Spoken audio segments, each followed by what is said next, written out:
I am Thor, son of Odin, and as long as there is life in my breast, I am running out of things to say. Great, another broken white boy for us to fix. That's my secret, Cat. I'm always angry. You took everything from me. I don't even know who you are. With great power comes great responsibility. I can do this all day. Wakanda forever! And welcome, Internet, to another episode of Views from the 616, the blackest MCU podcast in the multiverse, powered by For All Nerds, where we talk everything in the MCU from the perspective of people of color. And then there's one of your hosts, Tatiana King, a.k.a. Tesseract Thompson, a.k.a. the coldest winter soldier ever, the Wicked Witch of the West, View, Ravonna Wren player, and Little Visionvert. And as always, I'm joined this time by looks like the Tony Stark bespectacled co-host. I like that. Shout out to my brother, R.I.P. As always, it's your boy DJ Ben a.k.a. the Black Adam Warlock, the Nightmare on Ellis Street, Lieutenant Good Trouble, NBA young boy, never blipped again, Armand Duquesne the Fifth, the Lone Swordsman. That's it. That last one always throws me off. Like, I can't after the way my man Jack Duquesne shined this week. Hey, yo. It's my time. Mans did that. But, we're going to get into that in just a second. First, let's introduce everyone. Thank you all for joining us, Views from the 616. We are here to talk the finale episode 6 of Hawkeye, titled, This is Christmas? Or in the case of if you work at a Popeyes, but it's Christmas, Danita. Ben, how'd you enjoy this finale? Loved it. Pretty straightforward. That's the thing. This whole series has been pretty straightforward. Like we said, there wasn't really much to predict because a lot of things were just, direct. they were headed down that path, and they weren't really, throwing you any fake outs, any unnecessary fake outs. So, we pretty much called Kingpin coming through, and that man walked in the first, frame of the shot, of the show. So, I guess nothing to predict in the sense of that it was hard to figure out, but we were on target. Yes, with generally everything we said, as usual. I'm just saying, Views from the 616. That's what we do. Yes, but I really enjoyed the episode. Even though it was a lot of action for most of the episode, the character growth between Clint and Kate was great. I thought Kingpin was great. I thought Eleanor was great. I thought my man Jack Duquesne came through like a champ. My G. I got to talk about Echo, but we'll get to that. Oh yeah, we'll definitely get to that. And her silk press. Yeah, that was weird. So it was, but I loved it, and then the action was great. So yeah. Well, Ben, you'll be happy to know that, or surprised to know that it was directed by Rhys Thomas, not Bert and Bertie this time. No, I read an interview with them where they did 3, 4, and 5, so I knew going in. I was like, ah. Well, I think Rhys, at least on this one, redeemed himself. I don't know what the fuck happened with the first two, but the last one made sense, and I could see what was going on and all that. It was great. Written by Jonathan Igla and Elisa Clement. Thank you both for your service. Jonathan Igla also is the one who adapted pretty much the entire series for TV. So he's kind of like the head. If you want to give him the title, he's kind of like the head writer at this point. Yeah, they don't have showrunners. They have head writers. So he is the head writer. But may as well be the showrunner. Basically. For this episode, most of the action is set in the big centerpiece of Rockefeller Center, which is also in New York, the center of everything Christmas, really. You have the giant tree that has no name.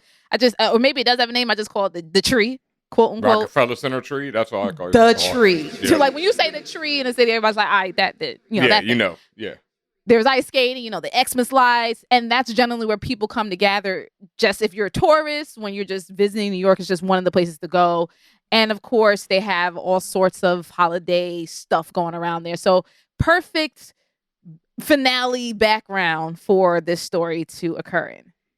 So, Ben, we got to get into things. So it's time for the themes of the episode. Huzzah. And the series. Yes. And the first theme that has been an overarching thread throughout each episode, the theme of what is a hero. Mm-hmm. And we get some pretty profound definitions that are, I would say, personified in this episode, in this finale episode. We hear it, for me, the biggest one was when we hear it from Kate, right out of her mouth. She says, a hero doesn't need to know how to fly or have powers. A hero can be anybody that's brave enough to do what's right, no matter the cost. And she takes that shit to heart because she has her mother arrested on Christmas. Is this what a hero does? Gets their mother arrested on Christmas? Yo, but I was like, not Eleanor with the guilt trip. Like, hey, yo, you killed somebody. But my thing is, in all actuality, did Eleanor physically kill Armand, or did she have him killed? Because I couldn't imagine her rolling up in there with like a sword and yeeting the nigga like that. Like, could you? No, I don't think so. Okay. Earlier in the series, I thought they might go that route. But by the time she is pleading, her case as she's being shoved into the car, and I'm like, it don't matter what your daughter does at that point. The handcuffs is on you, fam. Right. Like, the it's police is they here. got you. They came out already. Yeah, your guilt trip is a little late. You should have came with that before this. I will. And I think the other reason why I found it so profound is obviously, like, that's a conversation that has been held pretty much episode after episode between Kate and, in her eyes, her mentor, and for real now, her mentor, Clint. The conversation has been had between Kate and her mom itself. Like, her mom constantly telling her, you're no hero, you're not an Avenger. Basically just being the antithesis to everything Kate has been growing to be and has really trained to be. And Kate coming to terms. You saw her as Ben, you put it perfectly. You said she went through the classic hero's journey. And could you just explain again what that hero's journey is? Oh, gosh. I mean, shorthand. Just the quick, like the steps. Like you said, you go through the point of, like, you don't believe in yourself and all that other stuff.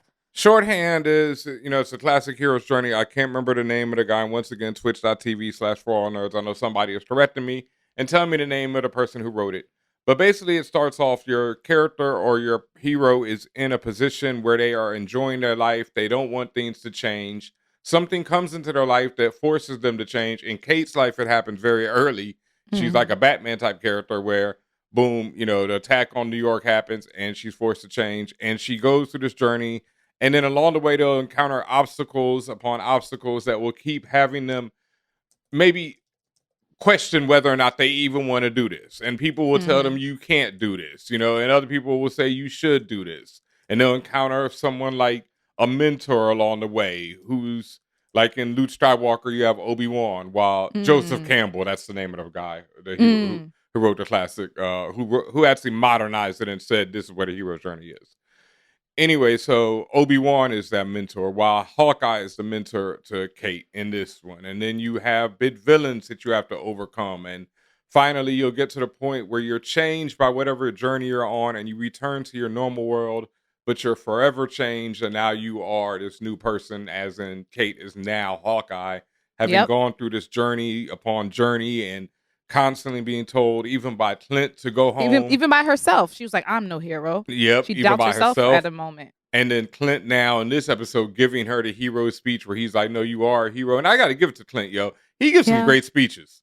He really does. He does. Like, he's right behind Cap. I admit I'm starting to kind of be okay with Hawkeye. Yeah, I think, Clint. I just feel like it was that, mistake by the writers of Endgame, that really ruined him. Because I always liked him. Like, when he barked on Scarlet Witch in that one before, I loved him for that. He has always had these moments where I've always like, damn, this dude's just a regular dude and he out here.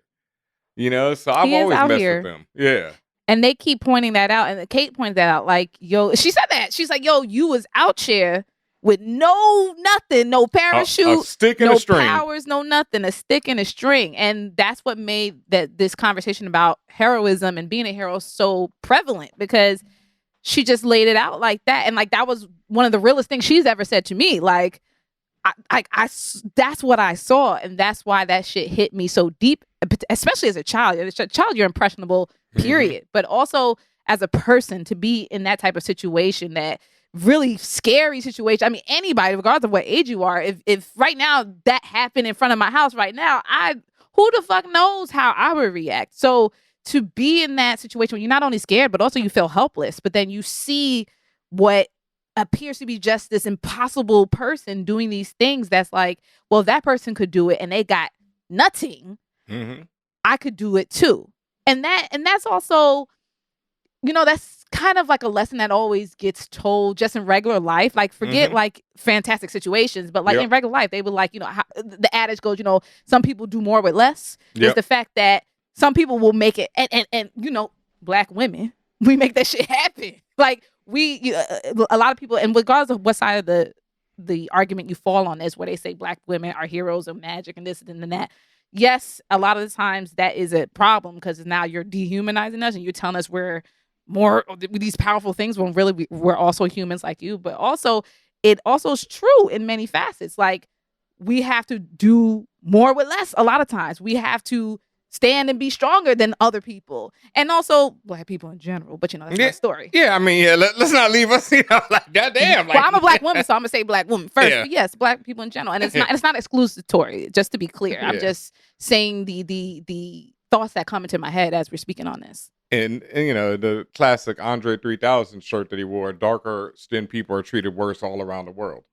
Why is that? Listen. Great conversation. Like, it doesn't even have to be Black. If you're darker, it don't matter where you at. They not gonna like you. Great conversation for another podcast. But that's just, like I said, just the point of that can be so that idea of strength, even when you're not this God, if you're not Thor, that you still have that strength within you. That's a conversation that everyone could have universally. Yeah, and then I've seen, and I know people will comment on this. They'll say, well, Kate is a privileged, rich white woman, and that's how she's able to get away with some of this stuff. And this is quite true. Absolutely. I told you she got that. It was a joke, but I said she got that cab in the middle of the night in rain. She bought a dog in the damn diner, like powerful white. Yeah. I mean, but like, a good white woman, there are some, she uses her powerful whiteness for good. There it is. For the good of all people. I know she was real. When she had her mother arrested, I said, okay, I'm with you. When she was up in grills in them cribs, chilling with them, like, that's when I knew, Kate was about that life. White people love to hang. White women can hang with anybody. Who cares? When she arrested her mother, and also her last, at least, direct relative, because she got like her crazy ass old ass aunt, but we haven't seen that woman. She out in Florida chilling or whatever, and Kate has money and access to all this stuff, but as far as we know, she's alone. Oh, well. Right? As evidence of the fact that who did she go to to spend Christmas with? Clint and his family. And she ain't gonna have money now because her mom's gonna cut off the cars. You think her mom might cut her off at this point if she hasn't already? Well, she kind of already cut her off. I don't know if she'd already cut off nothing. I doubt it. And she ain't gonna do it now from prison. There you go. Mom was, that's the other thing. That's what we learned this episode. The mom had the debt of her dad to Kingpin. So that's what got Eleanor involved in it in the first place. Was her dad was dirt. Mm-hmm. Oh yeah, definitely. Yeah. And we're gonna get all into that shit. Yep. So just in terms of closing out this, what is a hero? Remember Grills and his larper buddies, right? In their real life, they are first responders. They're firefighters, police people, EMTs, etc. And one of the things that they talked about a little bit, and also that has occurred in the MCU, is that thought that these people who are in these first responder roles, suddenly they feel like they're not useful in the age of Avengers and heroes and people with powers, right? It's just like, okay, well, that nigga could fly. What can I do? And remember, at many different points, that's when about that hero's journey, you're like, damn, that person has all that. What can I do? All I do is fight fires, not realizing that you've always still been a hero. You know what I'm saying? And we see them get into the hero form, like when they put on their new LARPing costumes and they get to be the heroes they always were. And it's just funny because there's so much psychology there, right? Like they're still the same people, but the fact that they put on, and that's what, especially with someone who doesn't have powers, having that costume, having that mantle, physical or not, putting that on puts you in a different mind state, right? Don't they always say it's all about more about how you think versus what it really is? If you're in that mind state that you're going to be powerful and you're going to direct people and you're going to do this, you're going to be a leader, like it's going to happen for you. And for them, putting on those costumes help to push that thought and that energy. And as Deion Sanders says, when you look good, you play good. There it is. Play good, you get paid good. There it is. And they were wearing server outfits. Like on a literal level, no one was gonna listen to them, right? Those are outfits of servers and servants. And I didn't want to say servants, but you didn't. But I know, but I'm gonna say like in a cocktail party, right? Like servants. If you're cool, yeah, you're gonna at least show respect, Waiters. but you're not necessarily gonna give them an understanding of authority. Versus when, for example, and regardless of how you feel about them, when you see police in uniform, you see firefighters in uniform or whatever, you give them a different level of attention. But now here's the real ill thing about this, right? They didn't put on their police or firefighter uniforms. They put on their medieval costumes, their LARPing costumes, because in this world, superheroes are more respected than even police and firefighters. So when people see these dudes, they're gonna be like, "Oh, well, there's Hawkeye over there, and there's this girl shooting arrows. My man's over here going hand with a sword. I better listen to these, weirdos." I mean, they'll be like, "Yo, that must be the new Avengers." Who knows? Like, okay, they got Conan joined. I don't know. Right. So yeah, right. And of course, like you said, you had Jack going off with the fucking sword combat, like the mate, like he was going in. He was waiting his entire life to do that shit. So he said, "Okay, Jack, it's your time. It's not at all your time, Jack." That's the first thing. It's like it is so many other things going on in this episode. So many things that you were not even. He's like, "I think I'm missing something." You're missing everything, Jack. First of all. But just the confidence in yourself. And then also Jack coming to little Armand Duquesne the 7th or whatever he is. Yes. And reading him for filth. How you read a 7-year-old for filth, bro?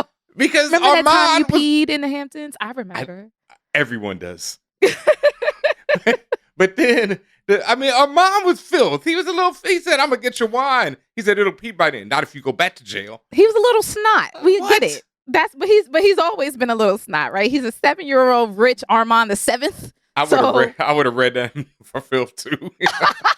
Quick. You know me, I love a kid getting sunned. And I love that the MCU is not above sunning kids. That is one of my favorite things about the MCU. Yeah. Sometimes kids deserve to get sunned. Iron Man 3, shout outs. Classic.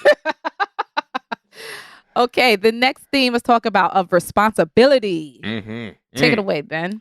Yes. First of all, while we watching this episode, I do want to say something because while we're talking about the LARPers, I realized that this show, like how Rodimus was talking about how No Way Home is about, I can't remember. Criminal reform. Because, Peter helps out everybody, blah, blah, blah. In this, the show is about gun and police reform. Because like we say, we see the LARPers, right? They don't put on their police uniforms. They don't use guns.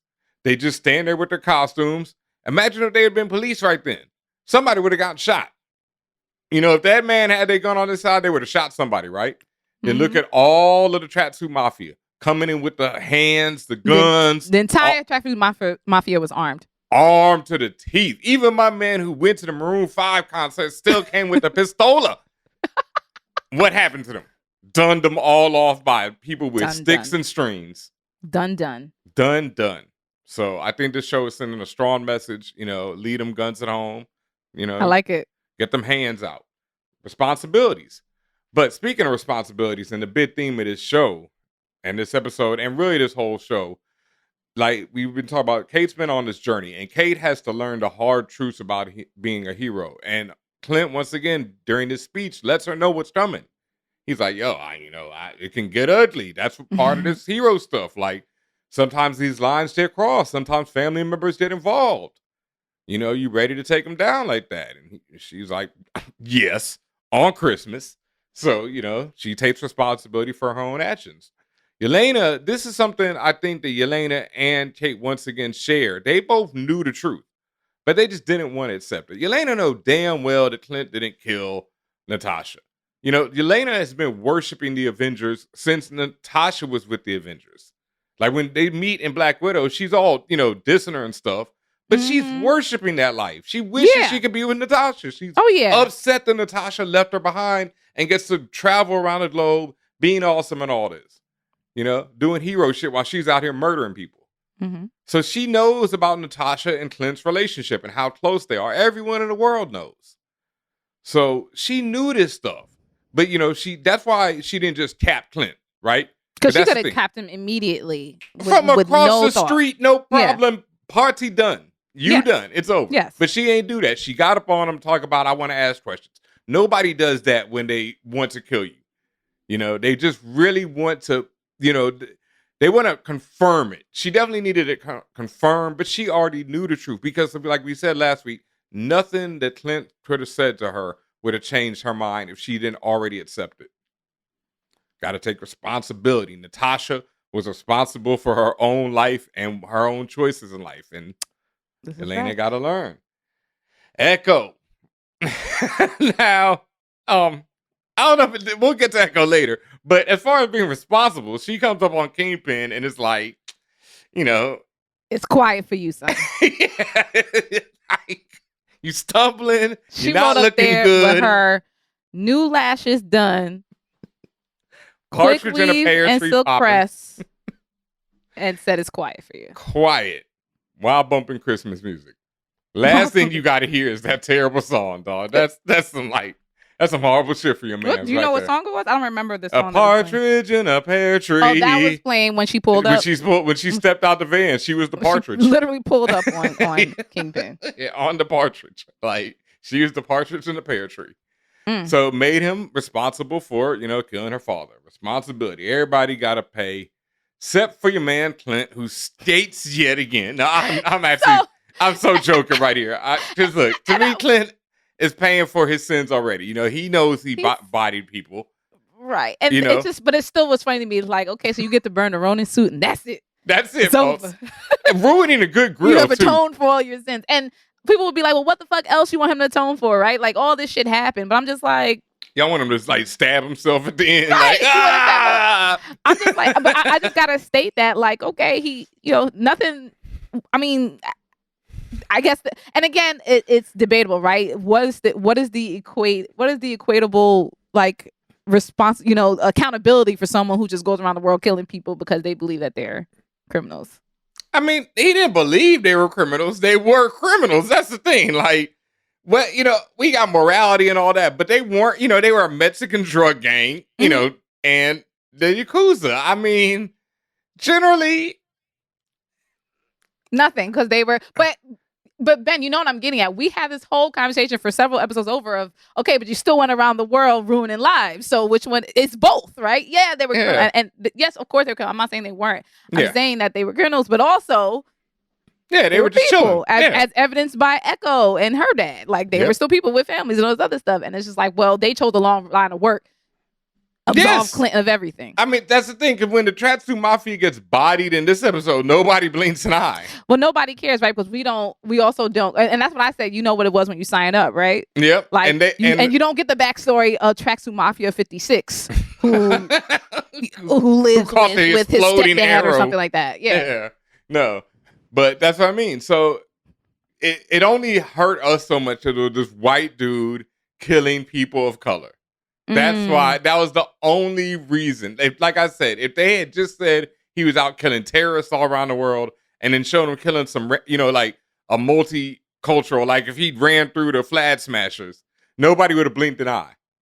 Well, they're trying to express that he was multicultural in his he terrorism. damn sure was. He was multicultural across the world. We have confirmed that, you know. My man was equal opportunity and still is, because he bodied quite a few Caucasians in this episode. You just didn't like the even though it was equal opportunity killing, it was also with appropriation. It was like it's like, okay, well, I guess it's acceptable, but let's put a dash of unacceptable in there just to make it better. That's what ruined it for me. The fact that he was killing Japanese people with a sword and a samurai tattoo on his shoulder, like, what an asshole. And called himself the Ronin while he was doing it. Like, that's where, you know, that's where it was a bridge too far. Like, oh goodness. Yeah. And before y'all come yelling at us in the mentions, I don't care. We're just making the jokes and it's funny, so relax. Oh my God. Yep.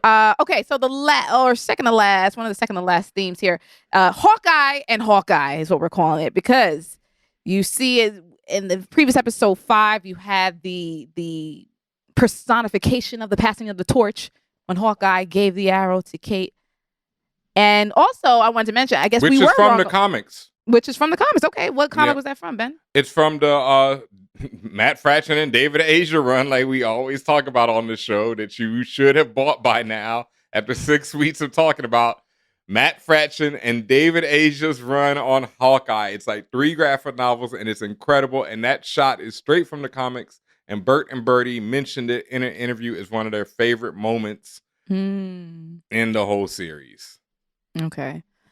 And one of the things that you and I were like, nah, it can't be. I guess we were wrong. They really did show us their costumes. All the posters of the promo posters that we saw of Hawkeye, they were wearing these purple costumes. We was like, that can't be the costume. Well, it was the costume that got revealed during the episode. So to me, it's just the same thing Kate been wearing, just more leather. And more purple. It looked good, though. And more purple. They look good together. I'm not that way. It just didn't look no different than what she been wearing. And then Hawkeye, his shit, like I said, he used to dress like a hoe, so now he's wearing more purple. And once again, that one is straight from the comics. Both of their costumes are straight from that Matt Fraction, David Asia run. So it looked really good to see them on screen together in them. Yep. We get to see mad arrows. Like, as they were like doing the whole montage of building all the new arrows, I felt like it was like Bubba Gump and Forrest. Like when Bubba Gump's like, well, you got your cocktail shrimp, and you got your fried shrimp, and you got your deep fried shrimp. Like all of that and all of the different arrows they had. You had the acid arrow, magnetic pulse arrow, arrows with Stark arrowheads, at least one Pym arrowhead. And we were sitting there like, where is he getting? I guess he's been saving these up, but where is he getting all these arrowheads from? Or did he just have a stockpile somewhere? He has a stockpile, and then he can make more. He lied to Kate earlier. That's right. what he can make more of the tricks ones, but not the Stark or Pym joints. Well, Pym he can get from Scott anytime. Facts. Stark, there's still a Stark company, so they can still make him arrows. Still supplying him with arrows. Yeah, Pepper's still there. She gonna hook him up. True. Like you need some more arrows. Come on, dog. True, but yeah, he did lie and say there was no more. But he clearly, and I was like, that has to be a lie, right? Because when them times where he be in the cut alone under deep cover, he's gonna run out of arrows, so he got to be able to have the tools with the skills to re-up on his own. I love that sequence because it felt like every 80s action movie that I've ever seen, where they always have the moment where they go back to their lair or somewhere and gear up, and they're strapping on all the guns and all the ammo and loading the clips in and clack and everything. So that was just great. It reminds me of, is it Batman and Robin and Batman Forever, when like the camera that really holds these shots, but the camera keeps zooming into different parts of their body and they're strapping on gear. But see, that's the terrible version of like what had happened for 10 years before that, like in Commando and pretty much every 80s action movie. And then they did Batman Forever and ruined it. And that's why you can't do those shots anymore because of Batman Forever. And it was just cool because this is the first time you're really focusing on Hawkeye as a character, his story, his not his powers so much as his weaponry. It was cool to see all the different types and really all the creativity that goes into the writing behind the types of arrows he can have. Like we've seen the grenade arrows, the bomb arrows, and we've seen the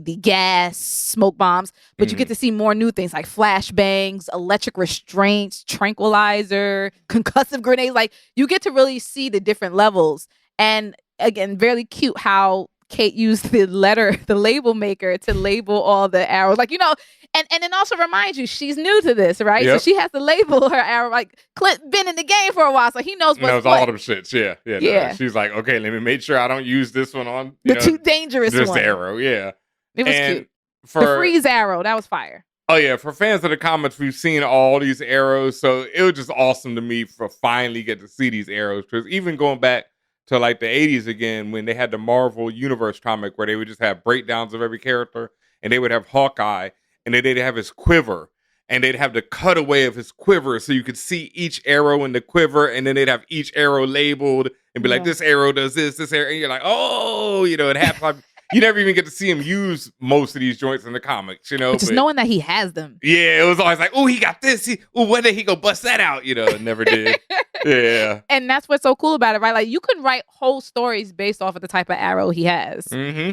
So, and they have. Right? And I think that's also what helps Hawkeye as a character to be so interesting, right? Like if people want to, for whatever reason, I think it's silly, but if you want to down for being quote unquote just a human, look at all the fucking tricks that he got in his bag, literally, right? and all of the adventures that can be created just out of that alone. Yeah, and then he's a badass, as Kazi learned. Oof. That nigga is just taking the L's left and right. One thing I wanted to mention, two things I wanted to mention, that Kate and Lena fight, that side-scrolling shot through the offices. Beautiful work. Beautiful camera work. Beautiful action choreography. You saw your man at the desk on Christmas Eve not get up when they fought by him? Doing a radio show? Was he doing a radio show? It was a radio. There was a person. Well, I don't know which one. You talking about? In the office, there's a guy just chilling at his black dude chilling at his desk, and they go by him. He looks up, and they keep fighting, and he does not move. And then they go into the next room. He got a deadline.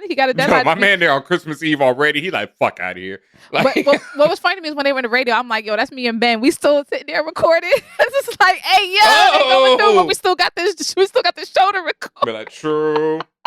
Oh, all right. Reporting live from Radio City.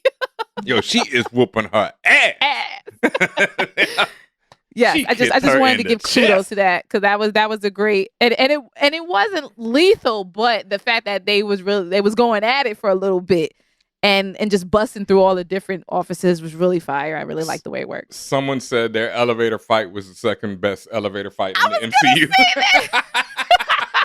And yes, this is jokes. It's the second best elevator fight in the MCU. Okay, second best elevator fight. That's better than Endgame's elevator fight, because it goes what is that? Winter Soldier? Is that Winter Soldier with Captain America and them in the elevator? I think so. Yeah, I don't remember. Y'all can correct us in the chat. That's Winter Soldier. Then it goes Yelena and Kate, and then it goes Endgame. That is the order. Which was the Endgame? Hail Hydra. When he just tells them Hail Hydra and walks out on them instead of fighting. Remember Cap's in the elevator? Right. Yeah. Oh, right, because the second time around. Yep. Yeah. Hail Hydra. Yeah. So, well, then it was not really a fight. So. Neither was this. They were pushing buttons and slapping each other. The fight came out once they got out of the elevator. That was the fight. Inside the elevator was all kind of talking, Yeah.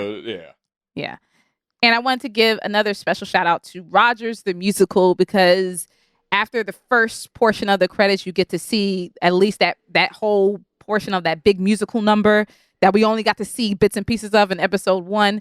It's very tongue-in-cheek, but being able to see it from beginning to end, I really liked it. I actually was laughing and enjoying it. I liked how it was done, because it was quintessentially Broadway. It was very, for what they were covering, the topic that this whole musical is about the about the Battle of New York. It was still done in a very show tune Broadway manner, and it made sense, right? Like even the way they were dancing around and all of the chorus themselves, the writing of the music, smash. Yeah, like like when they said when Hulk came out, he was like, "What are he about to do?" I was like, "He goes smash."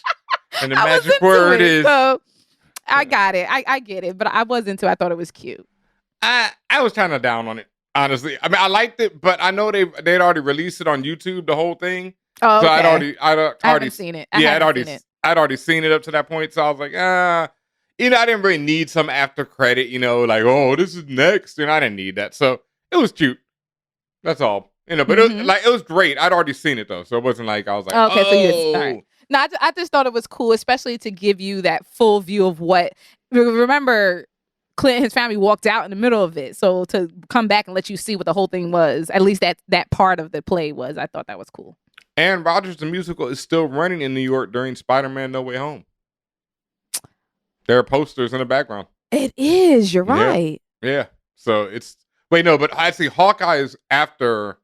Is it? Yes. Hawkeye takes place holiday 2024. After No Way Home. No Way Home is like summer of 2024. Okay. But the musical could still potentially be running. It's not like a Christmas musical. No, it's running by Hawkeye, so that means it was running from summer to, it's already, that it's been running. It's Rogers the goddamn musical. That's just going to be like there for like Hamilton. 80 it just keeps going. Remember, it's across the street from Hamilton. So it's in one of the prime locations on Broadway. Like, it's... So that's just like Cats. It's going to run for 80 years. Forever. Forever. And ever. You got beef with me. Let's talk about someone we're going to have beef with forever. Let's talk about these characters. Not some of them, because Some of them ain't here to have beef no more. Well, also it's questionable whether they're here. But let's talk about these characters. Number one, Kingpin / the big guy / fat man, played by the legendary Vincent D'Onofrio. Remember that man's name? I just said, nigga, here come Vincent. Like, I was happy to see him again. I was happy that he got a chance to reprise his role. What the fuck was he wearing, though? Let's talk about his attire.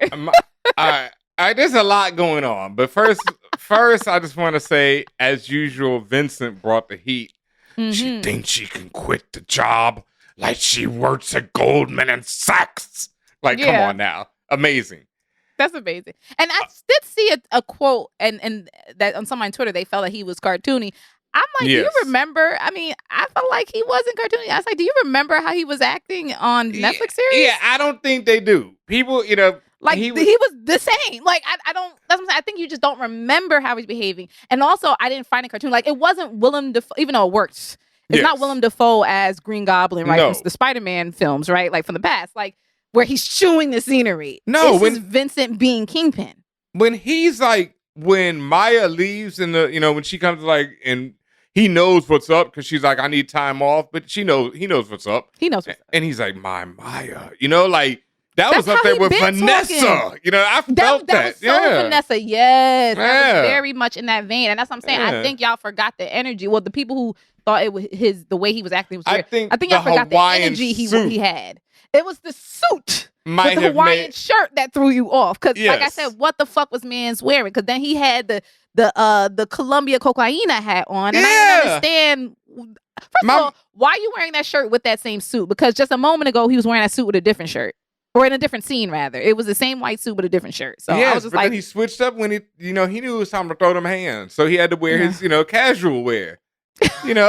What my he's man wearing made. his Tommy Bahama Look, my man along said, with his $5,000 or $8,000 suit, really? and the cufflinks. My man said, And the cufflinks. I'm the reason they changed the dress code because they figure I went wild when I'm in my fresh mode. Okay. Mace. Yeah. But he came through. Yeah. That part of him was questionable because I'm like, who decides I that loved it. wardrobe? No, I thought it was amazing. And the As a fedora. character, I was like, Kingpin, what the fuck are you wearing? I mean, Kingpin, if you go through the comics history, he has worn all kind of shit. So, to me, it was nothing. I'm sure there's actually a panel of him wearing that, if not several, I was thinking that. I said, because it was so prominent. Like, also, because he's so big and the camera work forces you to make him look like he's much larger than he really is. Because I've seen Vincent D'Onofrio, like, Vincent D'Onofrio is not, like, he's a very stout man, but he's not this huge. No, I mean, I've got pictures next to him. Like, we're the same height. Right, you were there. You were when we interviewed him for Godfather of Harlem. Like, he's stout. He's solid, but he's not like a fucking, I don't know, linebacker that's 7 feet tall. Like, no. He's like 6 feet tall linebacker size, though. He's definitely stout. Yeah. Yeah, but he's not cartoony, not cartoony big, okay? I mean, you got to remember, he played Thor back in Adventures in Babysitting, and he was fit. Like that dude. Back in what? Adventures in Babysitting? I don't know what that is. Oh, it's a classic 80s movie, Adventures in Babysitting. And this young kid, it's about a babysitter trying to take care of these kids, and they get into a wild adventure at night. The girl in the movie, I think, the little girl has an obsession with Thor. Like her bedroom is covered in Marvel stuff. All that. Thor the character, actually. Thor the character. So at one point in the movie, they're off in New York, in this crazy adventure, and they run into Vincent D'Onofrio, and he's like a mechanic or something, a plumber. But when he comes through in the light, wearing the helmet and this wrench, the little girl's like, Thor! And he has like because this is young Vincent, and he's got blonde hair down to here, and he is swole. He's swole, okay. Yeah, well, then that's fitting that he's in the MCU then, right? Yeah, it's hilarious. Thor. I didn't know that. Yeah, people, I think Tom the Fanboy mentioned that in the chat last week, but yeah, that's a classic film. You should peep it. Yeah, but no, he whooped that ass, and then and I like, okay, when he kicked Kate into the damn doghouse, I was done. Now, my thing is, I keep forgetting and misunderstanding his strength. Like, I was just like, first of all, you got to remember, you got to name all the parts where it's like, oh shit, wait a minute, he's stronger than I remember. Kate threw an arrow to the chest directly. And he just pulled it out like nothing. There's one of my favorite Punisher comics is Kingpin is testing this new assassin, and he wants him to go kill the Punisher. So he, has a meeting up with this assassin, and the assassin first tries to pull a knife on him. Kingpin, whaps him away. And then the assassin's like, yeah, but I snuck this plastic gun in here. What you gonna do about that? He's like, shoot me. Blow, shoots him in the chest. Mm-hmm. Kingpin buttons up his jacket and is like, all right, I think we're good here. And dude's like, and that's just one of the moments, Kingpin is like, he's not superhuman, but he's just eating them shits like Scooby snacks. It gets to be on the limit, especially in the comics. And I think that's why the people might have said he came off a little cartoony, because he wasn't like this in the Daredevil. He was not ripping car doors off. That's what I'm saying. And maybe because, and also we saw him in action, like a fighting action. Oh, not he like this. served some people in that. But yeah, it was never like this. Not like this. He never ripped car doors off. He didn't get hit by a car and stand up, then get blown up and stand up. Like, he didn't do all that. But in the comics, that's Kingpin all day. And that's why I was cool with that, because that's how I remember, like, from Spider-Man Fox Kids. Like, the man's was just doing these wild things. Like, and you saw how, like, he gathered up all of Kate's arrows and just broke them in half in one go. Like, just the physicality, and that's really, and I think that's why they poured it on so heavy when it came to the things that you say people may have found cartoony, because they wanted to remind you or inform you, if this was your first time, this nigga's physicality is out of this world. And again, I don't know, I guess it's not he's superhuman, but it's extra. And you got to also remember they're bringing things in, like, this is more the MCU proper, where things are a little heightened already. This ain't the Netflix street stuff. So, he's going to be a little bit, more. A little bit OP. Just a little bit. Yeah, OP. just a little OP. But I loved it because, like I said, this is the Kingpin. I know. I mean, I loved him on Netflix, but I don't think he was doing much more than this on there. Than having really good dialogue. Yeah, and he had great dialogue on this. So this was great for me. And, like, one of my favorite ones is, once again, from that same Punisher series, is finally the Punisher catches Kingpin after going through hell. Yep. Kingpin kills all these cats. This is like, whap, whap, whap, kills all these cats. Punisher catches them. And Kingpin is like, you're like a terrier chasing a lion. Yep. What are you going to do when you catch the lion? And then proceeds to whoop Punisher's ass. And this episode really did it for me, because Kate put the paws on that Kingpin. Slapped him around, electrocuted him. Well, I mean, Eleanor did run over him with the car. And that I needed to give, because the way my man went flying away from the car into the toy store, dog. Like, well, first of all, let's not act like Kate was melee boxing Kingpin. No, she wasn't. but she used her tools at her disposal Yes. to wreak havoc, which is great. Like, but she Yes. wasn't up there boxing with mans. No. And yes, the way, first of all, where did she get the speed to do that? Like, I understand she was like in 0 a to CLK 60. or something. Fast But like, and first of all, Furious. it was facing the road. It was facing right way on the street. How did she turn it around that fast and just get it? Whatever. Family, baby. That's how. Fast and Furious energy. She felt the family. And so Family. and so she brought that. By the power of Dom. Son. My man went flying. It was funny. Like, he's not even a little dude. All And I kept saying, I was just like, how did that, like, honestly, I just kept saying, how did that happen? Even now, thinking back on it, I'm like, how the fuck did that happen? it But doesn't matter. it happened. It happened. That's all that mattered. Okay. Yeah. All right. So the last mention I want to say of Kingpin, is he dead or not? No. We saw Maya, aka Echo, pull up on him and presumably get ready to shoot him point blank. But as we also know of Kingpin, not only is he, I don't want to say he's kind of Teflon, right? And also he's highly adept. Like he's pretty agile, right? Do you think that potentially he was able to grab the gun or move her out the way or do something quick because he knew she was going to shoot him? But remember, we didn't see what happened. We just saw the camera cut away and you heard the gunshot per usual, right? That's classic. So 2 big clues to that are his last line to her. Something about an eye for an eye. And the fact that she was aiming the gun at his eye. And in the comic books, Echo had shot Kingpin in the face and he survived. And was blinded in one eye for a time because of it. So I think we're going to see, Kingpin be looking like Echo. I mean, not like Echo, like Lucky. Like Lucky. Kingpin looking like Lucky. And yeah, and like they're not gonna bring. I mean, they could if they wanted to. Kevin Feige is a beast, but I don't think they're gonna do all that to bring him back just to kill him and not kill him off screen. No, right? If you're and gonna kill screen, Kingpin, he has to die deserves off more. screen. And Vincent D'Onofrio would fucking riot. Like it would be like you would not hear the end of this for years upon years. So because he loves playing the Kingpin. Yeah, and also like he calls out bullshit because that would have been bullshit. So I think we're good on that. Yeah, no way. Yelena Belova, played by Florence Pugh, who did a fantastic job and will continue to do a fantastic job as Yelena, also the new quote unquote Black Widow. Okay, hair is what I want to say because I wonder if a Black woman was working on staff for that because I love that braided mohawk she had going on. Like that was different.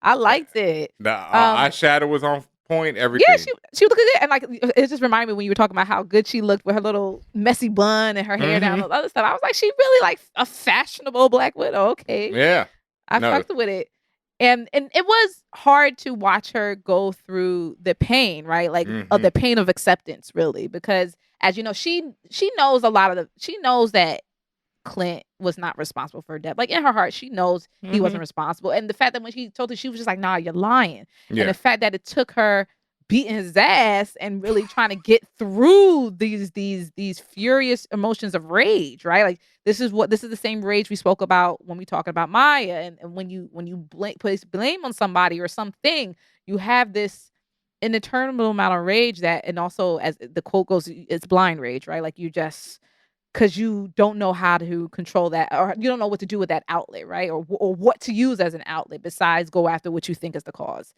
whether you know deep in your heart is wrong or right.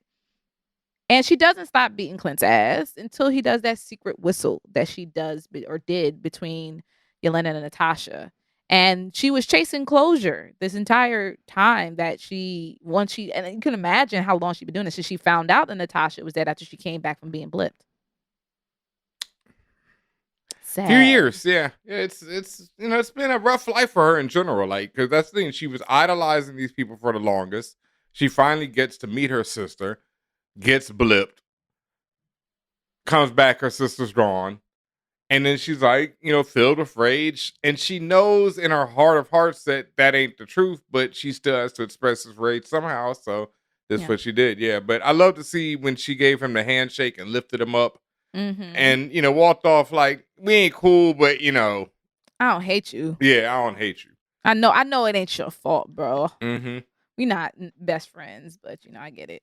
And people need to stop shipping Kate and Yelena as friends, whatever. Like, I think their interactions were fantastic, but I don't see them as friends at all. Like, I see them as I do comrades, maybe.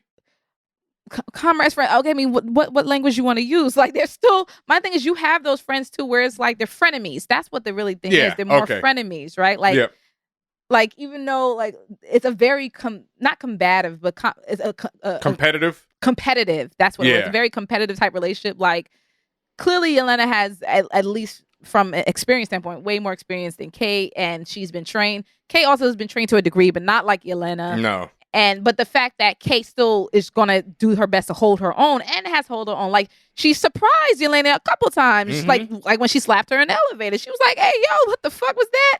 And even Yelena said, "Yeah, I actually had a good time." And again, these hilarious quips between the two, like the stuff that you don't think should be happening in the middle of a fight, where like you're about to jump out of a building or something like that, but like talking about, that fight, that kick in the ribs, I get you. That was cool. Like, it just it's funny. When she told Kate to stay, no, Kate, stay. Stay. Like, she was a dog, yo.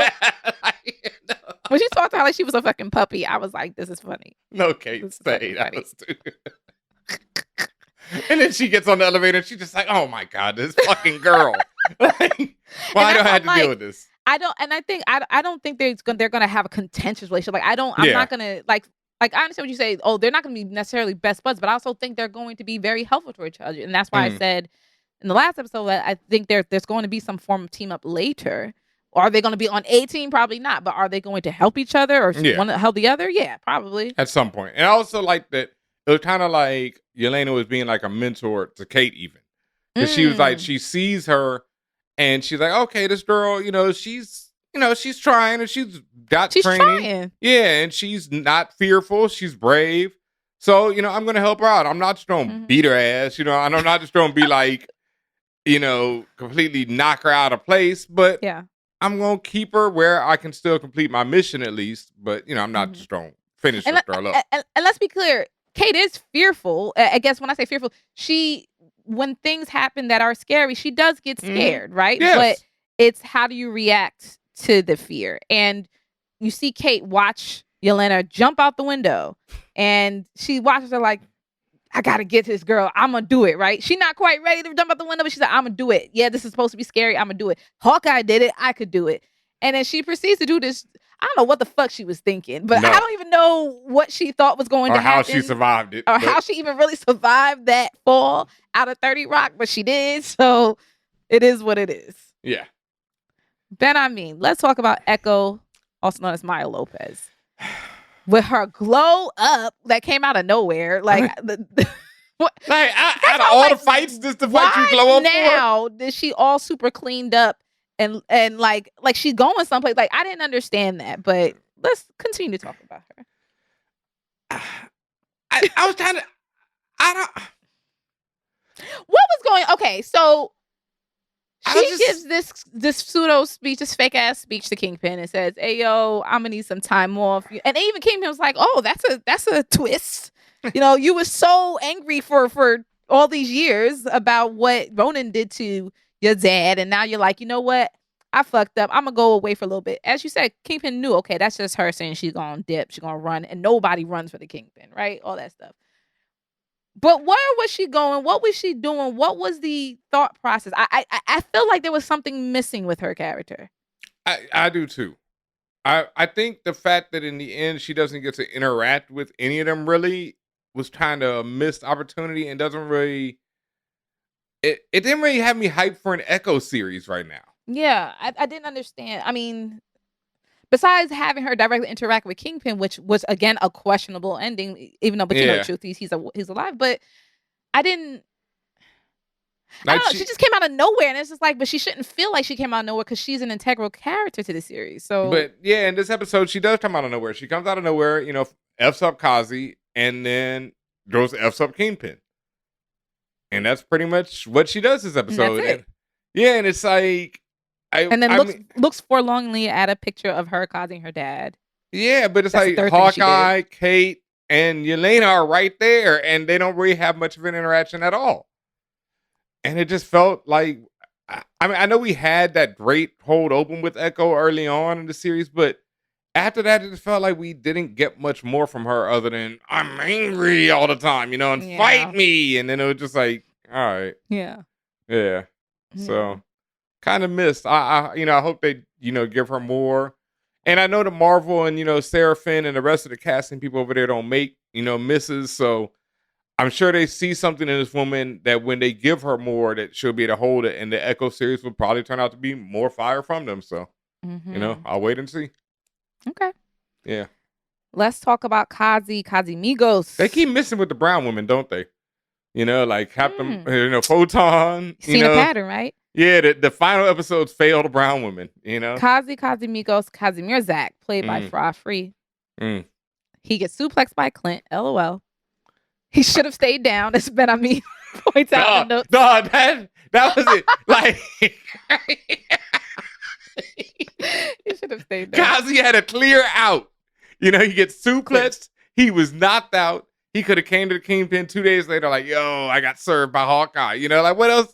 What's gonna happen? Kingpin might be in the hospital. Kingpin was mad intimidated in that moment. And it was like, hey, yo, he basically said, you with me or you against me? Yeah, but he already got served. That's what I'm saying. He went and tried to fight, and then he got served. But when he got served by Hawkeye, no. Did he stay down? Nope. He tried to come back up, and then... Well... Yeah. And my question, I guess almost every cat there's something questionable going on with them. Because I was like, Kazi got hands like that? Like, when... Unbelievable! All, this is Hawkeye we're talking about, okay? Regardless of how you feel about him, this is motherfucking Hawkeye. Hawkeye shoots true. Straight and true, okay? This man, Hawkeye, shoots the 3 arrows, right? The split arrow. He shoots 1 arrow that splits into 3. It hits the 2 tracksuit mans on the left and the right of Kazi. Kazi... catches. I don't even know when when he established he has hands like that. But he's able to grab the arrow right before it hits him in the chest or whatever it was supposed to go. He can do that? Like, I just... Maybe that when was did they establish that he was nice like that? Like, I knew he had the hand-to-hand combat and all that, but like as a typical upper-level henchman, that's how I felt. You can catch a Hawkeye arrow? That's boss move right there. I don't remember even him doing that as the clown in the comics. You know, I look, I was surprised. You know, the fact that he was dead a few minutes later probably mitigated it for me. Where I was like, well, you know, did he get hit by the same arrow that Hawkeye tried to hit him with? Because then he used that arrow to try to hit Maya, and then Maya grabbed the arrow and stabbed him with it. It was a broken arrow. He might have broken that. Who knows? There was a lot of arrows lying around at that point. Hawkeye did hit him. Loser. No, my point was, like I said, if he just stayed down, waited out the rest of the fight, he would have been good. But no, he had to then he would be a coward, and we'd be talking about how much of a coward he is. No, he wasn't. He got suplexed. He was done. He was unconscious. Like, that was it. It wasn't we'd be sitting up here making jokes about how that nigga laid down for 20 minutes at the finale. I would have forgot about Kazi. Like, you would have. You wouldn't even have thought about where was Kazi. You'd be like, oh, Clint broke his neck. That would have been your thought. You know, you suplexed him, he broke his neck, he done. Yeah. But no, this man had to get back up, come back down there, and then get stabbed with an arrow. And really, Maya got underserved, and I thought Kazi got overserved because it's like he did get overserved. His little jealous rage, you know, like, and this is my life. Like, that was disappointing because I felt this arc that was 2 episodes ago, homie. and I said, please don't let it be that. And it was that. I'm jealous. I'm supposed to be in charge, not you. That your life is supposed to be my life. I'm old. I'm like, her dad was the boss. Like, who and her dad was gonna pick? Nah, he gonna pick you? Cause you a man or something? Cause she... Why? I had mad years under my belt. So what, nigga? That's his daughter. But wasn't he young Kazi when she was young Echo? They're the same age, presumably. Yeah, how many years did he have on her?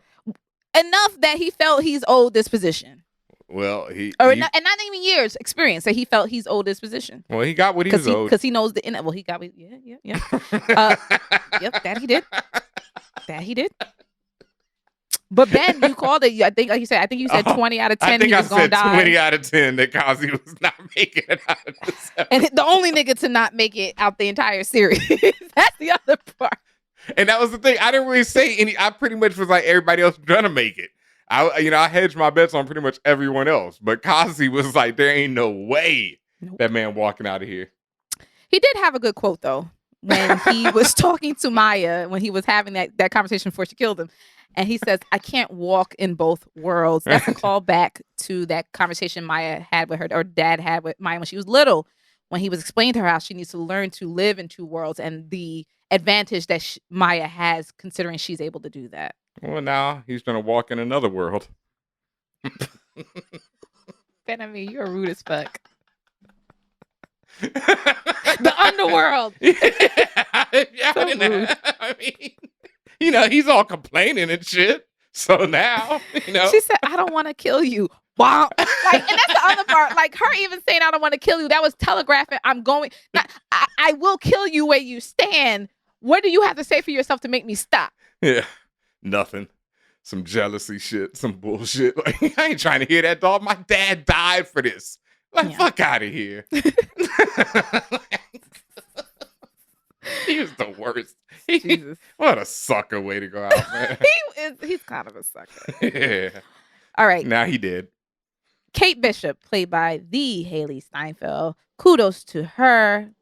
Fantastic. And I'm looking forward to her as the new Hawkeye, not Hawk Lady or all the other Hawk names she came up with at the end of the episode. No. That she was running through as for jokes. Lady Hawk, or whatever. This is really her first real mission. Mm-hmm. As kind of a pseudo Avenger. You know, she jumping out the window, she doing all this bullshit. She fighting fucking Kingpin one-on-one. That says a lot. It says a lot to her tenacity. Yes. I mean, you know, I was actually talking about my man, I want to say it was Tim Hotep who we were talking about this, and he was like, that's not Kate. No, actually it was Mello. Me and Mello were talking about it, Mello Marketer. And he was like, that's not Kate Bishop from the comics. This is Haley Steinfeld as This is Kate Haley Bishop. Steinfeld. Yes. Yes. And I think that everyone has to remember that. All the characters in the MCU live action, they're not so-and-so from the comics. They are this version in the MCU. Yes, and I think she's doing a fantastic job. And being a super fan of Kate from the comics, I want to see her grow on more and meet, some of this shit. Like, I want to see her go have sex with an alien like she does, and not feel bad about it in the morning, as she shouldn't. So, That was random. No, she does. Marvel boys. This is the random that's what you want to see. I just want to see those type of things. Not that I want to see her actually have sex. Okay. Yeah. You just want her to do the outlandish things. He's actually a normal looking dude. He's to her super hot. He's Marvel boy. He's okay. He's a blonde haired, blue eyed alien. And she in the beginning of Young Avengers, she wakes up in his bed and they're in space, and then it kicks off this awesome adventure. And it was just dope to me because she was like, I don't even know his name, and I don't care. Live free, Kate Bishop. Live free. And then she dumps him later on in the series. She's incredibly tenacious. She has. I guess that's the way to do it. She brings down the entire tree, Rockefeller tree, to get Clint down. I'm sure there were other ways to do it, but she says this is, and that's one thing about Kate that she's done throughout the series. She's done really the most direct things. Like every time Clint's like, okay, how are we getting out of this? How are you going to fix this? It's always been like before. He was like, well, how are we going to get out of here? I need a ride. Uber pulls up. He said, well, how are we going to do this? She does something else. Like, she's like, I'm just going to down the entire fucking tree. Later for Christmas, I got to get my boy out. Pretty much. I mean, that's there it. Is. And you never get to see that tree getting taken down. I don't think I've ever seen that in any movie. I've never seen him be destroyed. So I think that might be a first. And that was awesome. Movie or show. I don't recall it ever being destroyed. And like you see, for example, the Empire State Building, the Chrysler Building, all sorts of things get destroyed a million ways. But yeah, no, that was great. And that also might be you don't want to see. It's New York. You don't want to see another building destroyed. So now we got trees. So we got trees. F them trees. Question: does she have a bolas as a weapon? A bolas is a weapon. With like it's literally like two kind of like spherical weights on it, and it's just like I don't want to say a string. It's more like a rope. Yeah, attached by a rope. You throw to trap people out, knock people out. Yeah, bolas. Yep, definitely did. Yeah. Okay, good. I just wanted to make sure I just wasn't seeing things. They're experts. Kate and both Hawkeyes are experts with not just bow and arrow. They're expert with aim. So anything thrown, shot, any of that stuff, they get down. And that's why she actually uses the trick flick. I don't know what else to call it. That she learns from Clint. And I believe she uses Kingpin's own cufflink. Yes, she does. To set off a chain reaction with the arrows to get him down, at least that last time. Niced him. Very nicely done. Yeah. And of course, like I said, she don't have no family right now. So she joins Clint and his family for Christmas. Aw. Soon she'll have the rest of the Young Avengers. New family. Yep. Clint Barton, Hawkeye, Ronan, played by Jeremy Renner. He finally calls Kate his partner. Oh, and I felt that was a heartwarming moment for me. Because you saw it in her face. She was like, "You mean it this time?" Like it was just such a pure moment. Let's say that. I also loved his little speech. I mean, the first one that he gives her before when he tells her about responsibility was great. But the ending speech when he's like, hey, sometimes somebody just comes into your life and they just make everything better. Yeah. And Missy, she really killed this costume. You see the fabric? He's really good at doing that. He's so great with his sarcasm. Yeah. So that was great. And then, turning back to him and being like, no, I'm really proud of you. You took on the Kingpin one-on-one, I was sitting there like, oh. Oh, you gave her props. That's cute. Yeah, I love it.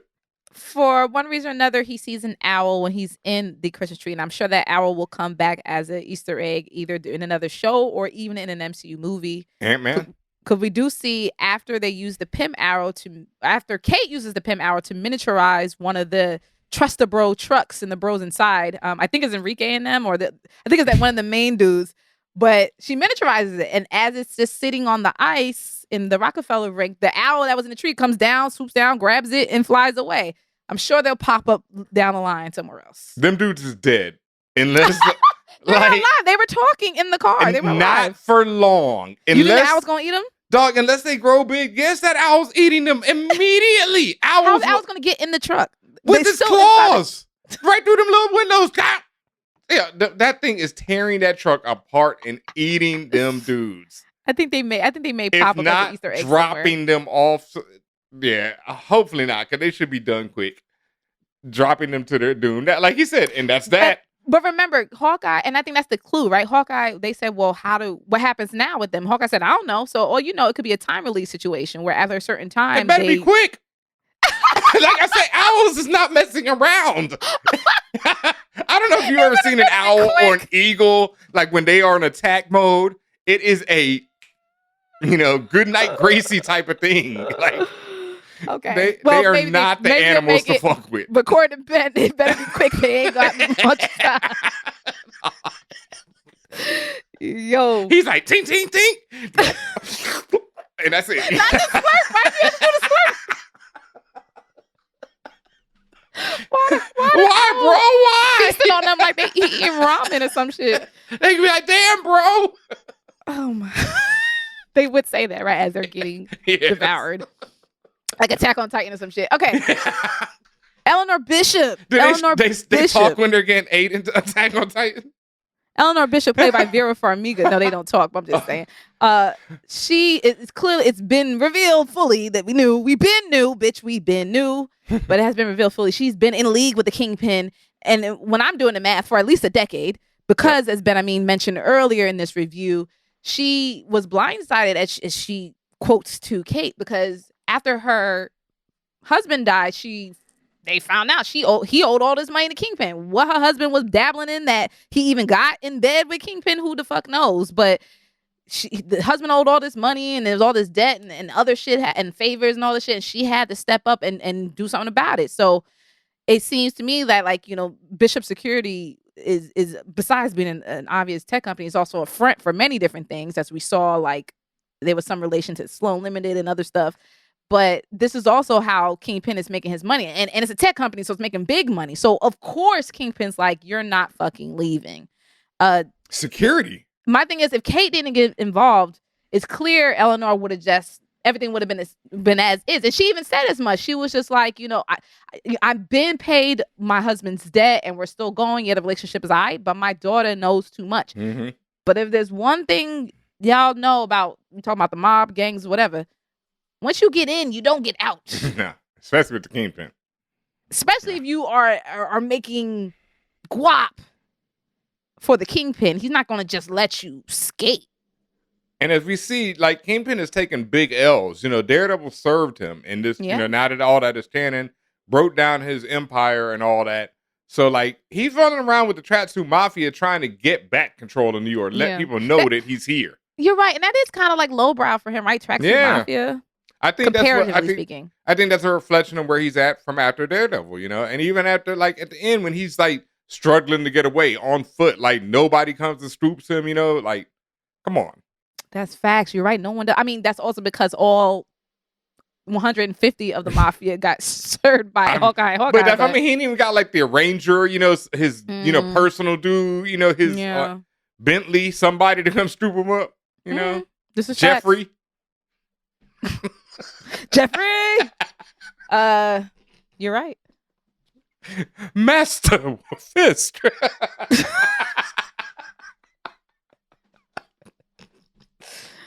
Oh boy. Oh Lord. Jack Duquesne, aka now we're gonna call him the Swordsman. Okay, yes, sir. Played by the Tony Dalton. He showed up and showed out this episode because he thought it was his motherfucking time. He said, "Okay, Jack, it's your time." Besides that, the one thing that just made me laugh at myself, I was just like, he really was framed by Eleanor to take the fall, and he really was innocent this whole time. And I was like, you see him, he's being all Weasley and conniving. He really was that simple all this time. And it's not even that he's simple. Not simple, excuse me. Yeah. And I meant use that term. He's that privileged. He really is that. Yes, he really is that dude who can't believe any of that because he's like, what do you mean? I don't work. Like, how would I ever run some organization? He said, I don't work. I don't know what you thought about. He was doing, like you said, he was saying the themes wrong. Not the themes. What are those? The adages wrong. Aphorisms. Aphorisms. Like that video, I think it's TikTok, where they asked that white woman when she getting out of the car, like, what do you do for a living? She's like, I'm married. Yeah, that's Jack. You know, he's like, what do you mean? What do I do? I'm out here. like that was my favorite reaction to the LARPing thing. How he's like some sort of leisure activity, because I'd be down for that. You know, like that's how, I love me some leisure activities. Like, and it's interesting to see where that's gonna go with Jack and this whole LARPer crew, because if he shows up again with them, I'm done.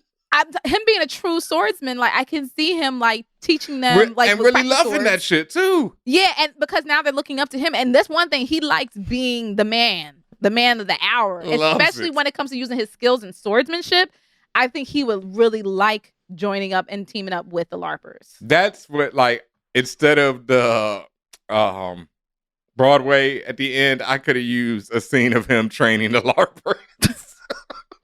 That would have been cute. I like that. Yeah, because and I hope they bring him back somehow, some way. I'm not sure how, if they will or not, but I just loved him. And it was like, I saw somebody commenting today because they knew him from Better Call Saul as well. And I just love seeing this dude do such a different role from that. Tony is a monster. I got to see what else he's done, because he's great. I did love when Jack came to the holiday party with the sword, because I was like, what the fuck is he doing? And Clint came in with his version of Weird Flex, but okay. Yeah. I was like, that's good writing. I like you write that in there. Weird Flex, but okay. Yeah. And Chat sunning that kid again just cannot do a mention. Yeah. Great. Kudos and shout outs to the LARPer crew, Grills, Wendy, Orville, and Missy. I said, now this is LARPing, okay? This is how you do it. But they had a blast, and they were actually very helpful. Lots of times when heroes enlist like the random bystanders or random civilians for help, like, to varying degrees, it's like, all right, y'all didn't really need to be there, but they were actually helpful in doing shit, like, and physical shit. Like, you see big man Orville, he was doing the body bump with people. Wendy smacking people up with the bat, with the like, they was like really going like Super Smash Brothers on people. I was like, okay, I see y'all got something going. So I appreciated that. Grills got to sun the kid, which also Grills helped. got to sun. He said, I'm trying to save you, little snot, brat. or whatever. Yeah, great. Yeah. Yep. No, I love them. I love Grills and all them. They're all, like I said, they're from the comic once again, Matt Fraction and David Asia. And so it was great seeing them represented. And I think like Grills catches a bad one in the comics, so I'm like really glad that didn't happen. Yeah. Like you can't sacrifice the black friend this early. Well, Grills is white in the comics, so they just sacrifice. Well, he's the black friend here, so they can't do that to him. No, and they already had both black friends robbing from the evidence locker and stealing Ronin suits. So yeah, and then they got the brown friend, doing whatever at the end. So yeah, Laura the show Barton didn't do too right by the brown people, folks, but it was still good. Laura Barton, wife of Clint Barton, played by Linda Cardellini. I don't know if you saw this reveal coming. You knew, but that watch that they were at that she was so concerned about with Clint, and we had talked about this when I had asked you why was she speaking Russian and all that stuff, what did she do, and you were saying, well, she might have had a background being an agent of some sort. Yep. Well, that watch, when Clint hands it back to her, it's a Rolex with the SHIELD logo on the back and the number 19. That 19 stands for Agent 19, who is known in the comics as Bobby Morse, also known as Mockingbird, who's also Hawkeye's wife in the comics. Ben, I mean, are you reaching for a figurine or a comic book? Oh, he's reaching for a comic book now in the background. Is that Mockingbird and Hawkeye you're about to look up? I am picking up this Mockingbird comic book because this comic book is one of the most criminally underrated comics ever. And real quick, I just want to shout it out. If you want more on Mockingbird, pick it up. It's 2 graphic novels by the author Chelsea Kane. And it is incredible. It features Hawkeye and Mockingbird, mainly Mockingbird, but Hawkeye pops up. And it's just so good. Bobby Morse is one of my favorite characters, and she appeared in Agents of S.H.I.E.L.D. So there was always this confusion. And since Agents of S.H.I.E.L.D. doesn't seem to be canon anymore, what people are really going with is the Agent 19, and Mockingbird is probably just a code name, just like Hawkeye is. So it might have been that woman at one point, Bobby Morse, and then Laura was a Mockingbird as well, and so that's how they're tying it all together and having Hawkeye and Mockingbird be together as they should be. Yeah, but very definitely nice.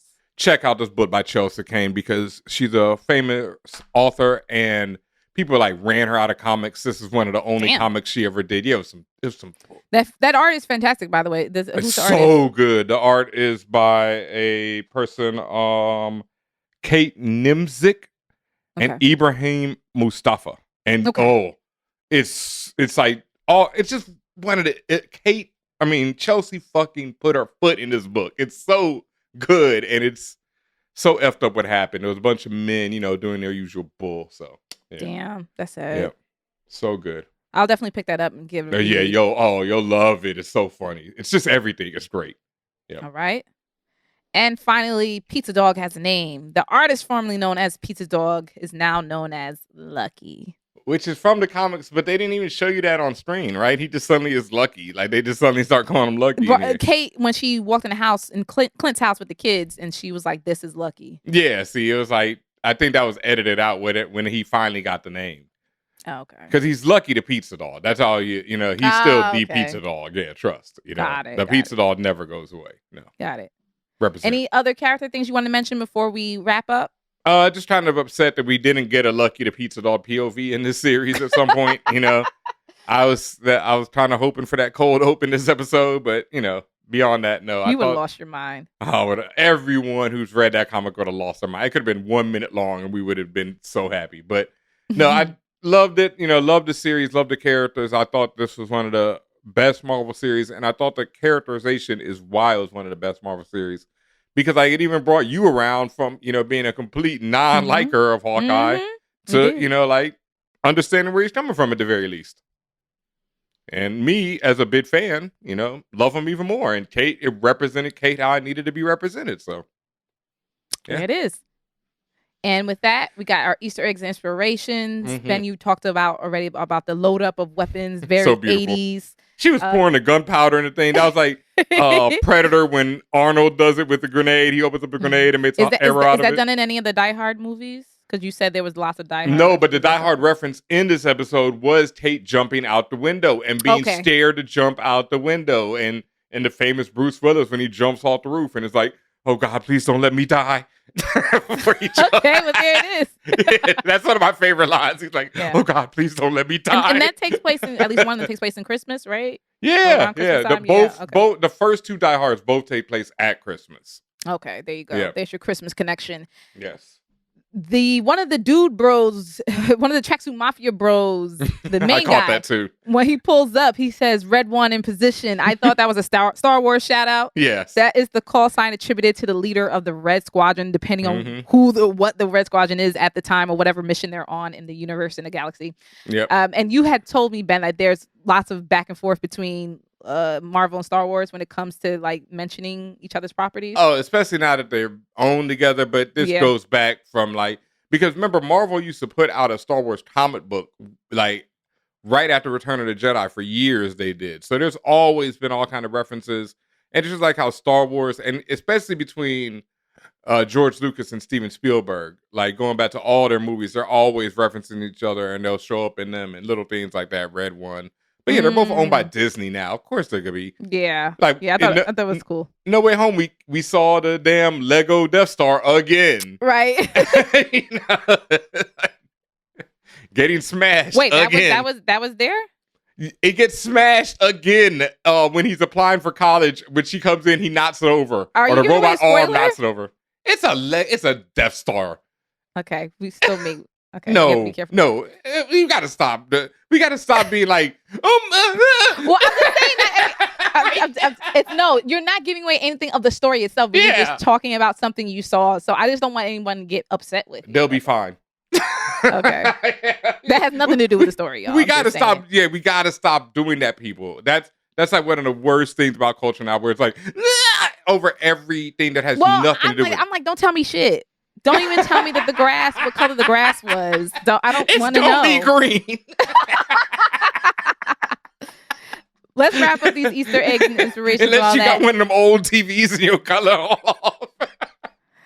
At what point during the episode-long fight, Kate is in the window of the toy store and she steps briefly onto a giant piano when she's shooting an arrow. That is an inspiration from Tom Hanks' movie Big, where during Christmas he is, and that movie is where a kid makes a wish that he was an adult, right? And the next morning he's actually Tom Hanks or whatever. So anyway, and has sex with a grown woman.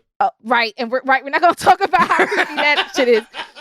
But The fact of the matter is Tom Hanks dances along with somebody else. He dances on the giant keyboard. I can't remember that actor's name. He's so good. Right. That giant keyboard in real life, IRL, was in a toy store called FAO Schwartz, which was originally on Fifth Avenue where the Apple Store now is. Yep. 5th and 59th, I believe. It closed in 2015, but it reopened in 2018 in its new location in 30 Rock, which is Rockefeller Center. So, because when I saw it, I was like, oh, wait, FAO Schwartz back. I forgot that they had came back. But yeah, that's all real. Like, when the Kingpin Kate fight took place now in FAO Schwartz, and it all connects back to Tom Hanks and Big. And Christmas, because, it's toys and capitalism and Kate getting kicked into that doghouse. Which just after Yelena treated her like one, so he kicked her right into the doghouse, though. Amen. I was like, that was cartoony. That was cartoony. Oh, just slapped her around. Just slap you up. Okay, so Ben, Kate really did slap Yelena, though. That was you mentioned it before, but it bears repeating that she really did slap her ass. She slapped the shit out of her. Like, for real. Oh, man. What an episode. All right, Ben. Is there anything else you want to mention about this finale episode? Wow. Nah, I think that's it, man. I really enjoyed the series. I think Hawkeye turned out to be one of the best series MCU has put out so far, and fully did not expect this. So, hats off to everybody involved. Yeah, definitely. Did you think they stuck the landing with this finale? Oh, yeah. Other than the Echo stuff, which... There was some wonky stuff here and there. I'm not going to lie. Yeah, I mean, but that's anything. Nothing is perfect, but overall, I thought they, 7, 8 out of 10, I give it a 7 or 8 out of 10. Yeah, I agree. Yeah. Because really, it's the Echo stuff, though. It's just it just felt like we needed like 5-10 more minutes with her. Yeah. I might have to give it a 7 out of 10 simply because the first 2 episodes really a wash for me. And it's only 6 episodes long. So I'm just like, damn. I don't see myself rewatching the first 2 again. That's what I'm saying. So they might lose the half point to get to the 7. But I feel you. Yeah. Overall 7. Yeah. But overall, still a good series. I'm glad we watched it. Thank you, everyone who has been listening to us about Hawkeye. Make sure you are subscribed to us on your favorite podcast platform. You have to subscribe or follow whatever the button says to For All Nerds, and that's how you get views from the 616.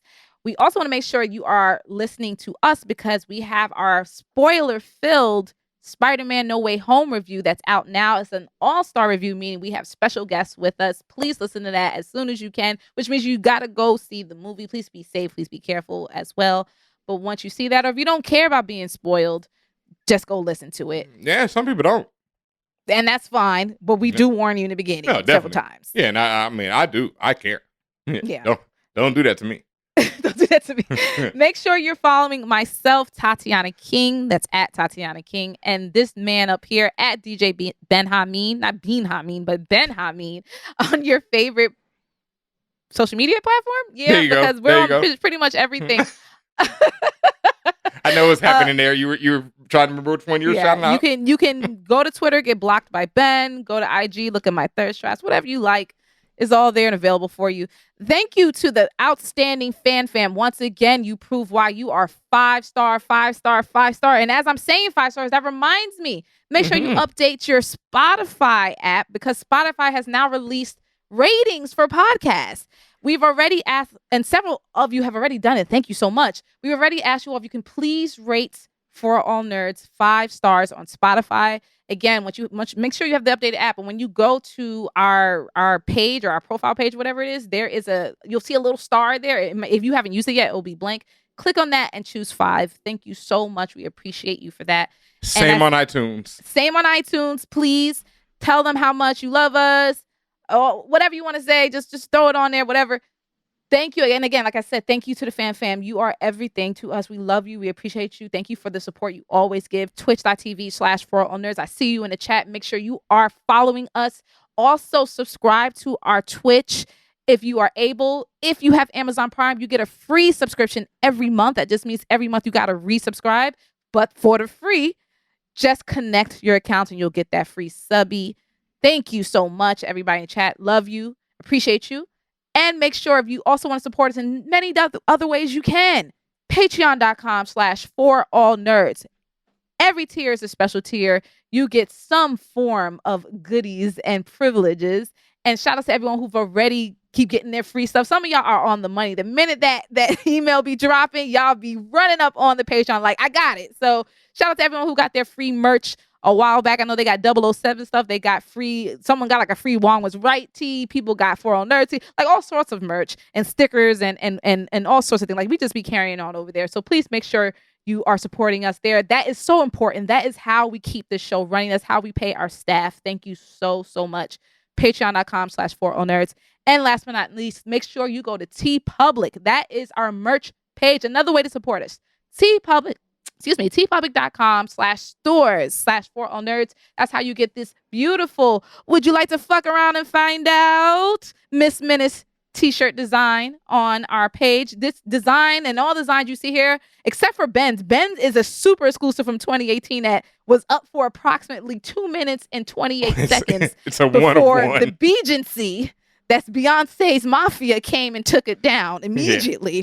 But very special designs are still up on our TeePublic, and you can get the designs on a variety of merch like masks, because you got to be wearing your mask. Make sure you get it on your cups, mugs, phone cases, pillows, whatever, and tees, obviously. Long sleeve, short sleeve, hoodie. It don't matter. We got you. Hit that up, tpublic.com/stores/forallnerds. Ben, I mean anything else? All right. We are done with views from the 616 for the year. This is our last episode. Like Tatiana already said, we did the Spider-Man No Way Home spoiler-filled review this week. So that's out. By the time you hear this, that has been out. So that's it for the year. But also by the time you've heard this, Book of Boba Fett will have dropped. Now. I need a break. I do too. But I know our fans want it. And I also know that by the time the Ahsoka series comes around, I'm going to want to be talking about it. So we're definitely watching it. I think we'll put a poll on Patreon first off. And then maybe the poll's going to say yes. Yeah, I know it is. All right, the answer is already there. We also need a name because we got views from the 616, but we're going to need a name for our Star Wars. So now we got to make a Star Wars focused podcast. And it's got to be black as hell. All right. You know, if anyone has a name suggestion out there, hit us with it. Yeah. We're going to figure this. Hit us with it. And if we probably will come up with something, but if y'all just have something that's just out of this world fantastic and we choose it, you are going to get a prize pack. How about that? Word up. And all kind of other stuff in our eternal love. So we'll see if we'll be back this year. If not, happy holidays, Merry Christmas, Happy New Year, Happy Kwanzaa, Happy Hanukkah, Merry Festivus to the rest of us.